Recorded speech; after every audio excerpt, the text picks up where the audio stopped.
全部都是灵王灵核。什么？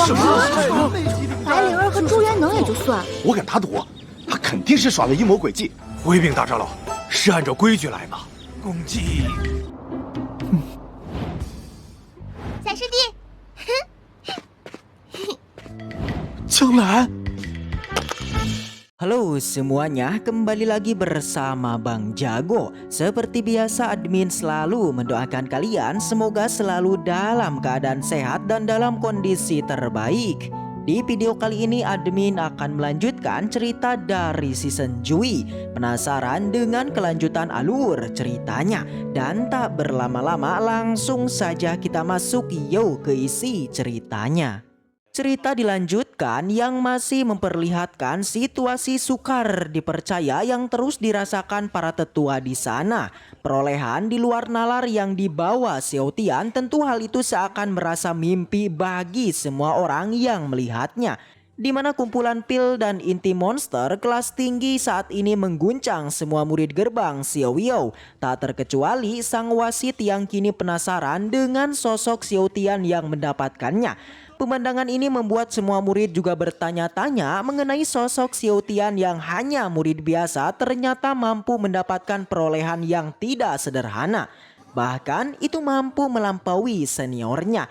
Salah satu murid yang tak terima juga mulai menuduh kepada Xiao Tian yang telah melakukan sebuah konspirasi di alam rahasia. Tuduhan demi tuduhan yang dialamatkan semua orang membuat Xiun Meng dan Ling Er yang mendengarnya menjadi sangat kesal. Bahkan di sana Xiun Meng sampai mengancam siapapun yang berani menuduh juniornya maka akan berhadapan dengan dirinya.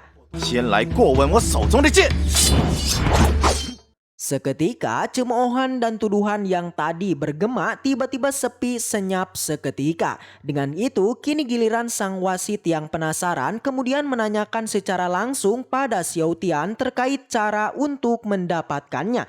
Dengan polosnya Xiao Tian mengatakan bahwa dirinya mendapatkan harta itu diawali dengan memasuki sebuah gubuk untuk berkultivasi. Dan tak sengaja dirinya menyentuh sebuah lukisan yang tidak diduga itu merupakan mekanisme untuk memasuki dunia lain. Singkatnya, setelah ia masuk ke dalamnya, di sana terdapat berbagai harta yang itu adalah pil dan juga inti monster. Di sela perbincangan itu, Xiao Tian tiba-tiba memakan sebuah pil yang membuat Xiun Meng, Ling Er, wasit dan semua orang yang ada di sana menjadi sangat terkejut. 又来了！天哪，我究竟犯了什么错？ Sebuah aksi memakan sebuah pil ternyata hal itu bukanlah biasa dilakukan oleh sembarang orang. Karena seperti diketahui memakan hanya satu pil saja ternyata mampu membuat sebuah goncangan dauki dari tubuh yang memakannya. Jelas pemandangan yang kini disaksikan semua murid membuat mereka pun tak percaya dengan apa yang dilihatnya.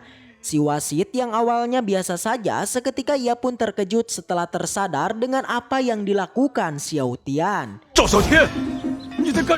Sang wasit dengan khawatir ia pun menjelaskan mengenai kengerian jika memakan pil secara langsung. Yakni itu akan memicu energi spiritual di dalam tubuhnya yang akan meledak. Namun kembali dengan santuinya, si bodoh Xiao Tian malah menyebutkan mengenai dirinya yang terbiasa melakukan aksi debusnya itu. Sontak si wasit yang mendengarnya itu langsung terkejut dan tiba-tiba bergetar. Saking menggigilnya sampai-sampai ia hilang akal sehatnya yang spontan mengatakan bahwa pil dengan kualitas ini memanglah sangat nikmat jika digoreng. Tak mau terus terjerumus dalam kengerian itu, si wasit pun kemudian melanjutkan proses penilaian harta Xiao Tian. Namun sebelum diperiksa, Xiao Tian berniat untuk memberi beberapa hartanya itu untuk ia berikan kepada senior King Er. Di sampingnya Xiun Meng yang sedikit iri, ia pun kemudian mengatakan dan meminta kepada Xiao Tian untuk diberikannya juga. Xiun Meng di sana meminta 10 pil esensi terbaik yang akan digunakan dalam proses penyembuhannya. Namun Ling Er yang mendengarnya lantas menyuruh Xiao Tian untuk tidak menghiraukannya. Dan setelah itu di sana penilaian pun akhirnya dimulai. Si wasit dengan cepat menghitung perolehan harta Xiao Tian. Yang kini Xiao Tian memiliki harta sebanyak 11 intir raja monster di tingkat 7, 9 intir raja monster di tingkat 8, 7 intir Raja Monster di tingkat 9, dan terakhir 13 pil esensi terbaik. Dengan itu perolehan yang dimiliki Xiao Tian yakni berjumlah 2,6 juta kontribusi. 206万工钱。 Pengumuman yang begitu mengerikan seketika membuat semua murid seakan mau pingsan saking terkejutnya. Dan dengan begitu pertaruhan dua tetua pun kini akhirnya selesai. Bahwa boneka Tetua Long akhirnya jatuh pada tangan Tetua Gu. Tak hanya itu, di sana Tetua Gu juga mengejek Tetua Long yang jelas murid Xiao Wen tak bisa mengalahkannya. Karena nilai 2,6 juta kontribusi itu jelas merupakan rekor tertinggi di gerbang Xiao Yao. Dan selain itu, kontribusi Xiao Tian juga ditambah karena dirinya berhasil memecahkan rekor alam rahasia. Jadi jumlah final perolehannya adalah 2,7 juta kontribusi. Dan tak lama seketika itu terlihat di sana kemudian muncul sosok yang kini keluar dari dalam portal. Dan dia adalah Xiao Wen. Tak banyak basa-basi, dua tetua di sana pun terkejut. Tak terkecuali Tetua Gu yang langsung membawa boneka Tetua Long. 多谢了。 Singkat cerita, kompetisi alam rahasia akhirnya usai. Semua murid juga telah kembali ke kediaman masing-masing. Terlihat kini Xiao Tian juga merawat luka-luka dari seniornya itu. Yang hal itu merupakan akibat pertarungan dengan monster Kilin di alam rahasia. Membuat Xiun Meng nampaknya diharuskan melakukan istirahat dengan waktu yang tidak sebentar. Di sana juga hadir senior Ling Er, King Er, dan satu lagi yakni itu adalah Tetua Jianglan. Mendengar namanya saja Xiun Meng tiba-tiba terkejut dan menengoknya. Membuat luka-luka di lehernya tiba-tiba kembali terbuka. 江兰， Xiao Tian yang melihatnya menjadi terkejut dan kembali mengobatinya. Balutan perban yang menempel di tubuhnya seakan membuat Xiun Meng terlihat seperti hantu. Namun kondisi yang kini dideritanya itu masih saja tak menghilangkan sikap bodoh dari dirinya. Dengan wajah julidnya ia masih saja ingin bertemu dengan sosok wanita lain yakni adalah Tetua Jianglan. Perlahan sang tetua juga menghampirinya dan mengira bahwa luka Xiun Meng itu merupakan sebuah luka yang didapatkan di alam rahasia. Sang tetua yang merasa khawatir bahkan ia pun rela membantu dan merawat Xiun Meng itu. Tak hanya itu, Tetua Jianglan juga mempertanyakan mengenai Xiao Tian yang tidak memanggil seorang dokter. 怎么这么严重？还不叫医师来看？ Ternyata hal itu memanglah tidak perlu karena menurut Ling Er kondisi Xiun Meng bukanlah kondisi yang kritis yang dengan dirawat Xiao Tian saja itu sudahlah cukup. Mendengar itu Xiao Tian juga langsung bergerak dan kembali mengambil balutan perban dari Tetua Jianglan. Tanya Ling Er, King Er di sana juga setuju mengenai pendapat Ling Er yang tak perlu memperdulikan si bodoh Xiun Meng. King Er mengira luka-luka di tubuh Xiun Meng itu bukanlah luka serius, melainkan itu merupakan sebuah tipu daya yang tengah dipraktekkan oleh Xiun Meng.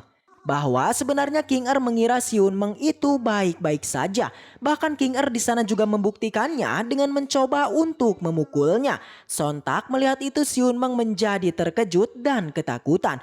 Hingga akhirnya ia pun mengatakan mengenai dirinya yang kini baik-baik saja. 啊，我没事。 Setelah mendengarnya, King Er pun merasa puas karena asumsi dirinya ternyata memanglah benar. Sebuah luka yang diderita Xiun Meng itu bukanlah apa-apa bagi dirinya. Akan tetapi Tetua Jianglan masih belum percaya sepenuhnya. Karena kini perkiraan dari King Er nyatanya bertolak belakang dengan kondisi Xiun Meng yang kini dibalut perban. Di sela perbincangan itu, tiba-tiba pujian yang tidak tepat akhirnya datang dari Xiao Tian. Dirinya mengatakan bahwa Tetua Jianglan itu tak perlu mengkhawatirkan Xiun Meng.